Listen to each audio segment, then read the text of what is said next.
নমস্কাৰ। বৰ্তমান সময়ত কিছুমান আমি মানুহ চাবলৈ পাওঁ, কেৱল বেলেগৰ দোষবিলাকে বেয়া গুণবিলাকে গাই ফুৰে। আৰু মানুহৰ মাত্ৰ ভুল হয়, আৰু এজন ব্যক্তিৰ যিকোনো ব্যক্তি চবৰে, মোৰ পৰা ষ্টাৰ্ট কৰি যিমানবিলাক ব্যক্তি আছে চবৰে বেয়া গুণ থাকিবই, ভুল হ'বই। কোনো এজন ব্যক্তি নাই যে তাৰ বেয়া গুণ এটা নাই। চাৰিওফালে কেতিয়াও আমি ভাল নাপাওঁ, এটা চাইডত হ'লে বেয়া পাম। কিছুমানৰ ভাল গুণ বেছি থাকে, কিছুমানৰ বেয়া গুণ বেছি থাকে।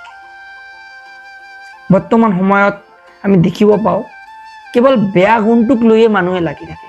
তেওঁ যে ইমান ভাল কৰিছে ইয়াৰ ওপৰত কোনো গুৰুত্বই নাই, ক'ত বেয়া কৰিছে সেইটো ইমান প্ৰব্লেম কৰিছে। আৰু বেয়াটো ময়ো কৰোঁ, মোৰোতো ভুল হয়, ইয়াক লৈ কোনো কথা নাই। আৰু মই যিখিনি বেয়া কৰি আছো, বেয়া মোৰ ভুল হৈ আছে, বেয়া গুণ আছে, এইখিনি মোৰ আঁতৰ কৰিব লাগে, তাৰ ওপৰত কোনো গুৰুত্ব নাই। বেলেগে ক'ত কি কৰি আছে ইয়াৰ ওপৰতে গুৰুত্ব, ই এনেকুৱা। কিন্তু বৰ্তমান সময়ত আমাৰ এইটো ভাবিব লগা কথা যে প্ৰথমতে নিজকে কি কৰিব লাগে, শুধৰণি কৰিব লাগে।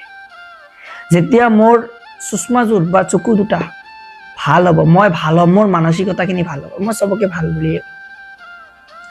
বুলিয়ে ক'ম। সেইকাৰণে যিমান পাৰোঁ ভাল হ'বলৈ ট্ৰাই কৰোঁ, আহক। কিয়নো আমি জানো মানুহৰ মাত্ৰ ভুল হ'ব, আৰু প্ৰতিজন ব্যক্তিৰে বেয়া গুণ এটা থাকিব। তো গতিকে মানুহক সমালোচনা কৰা কোনো প্ৰয়োজন নাই। সমালোচনা কৰিব লাগে নিজক লৈ, আমি সেই দিশত গুৰুত্ব দিব লাগে।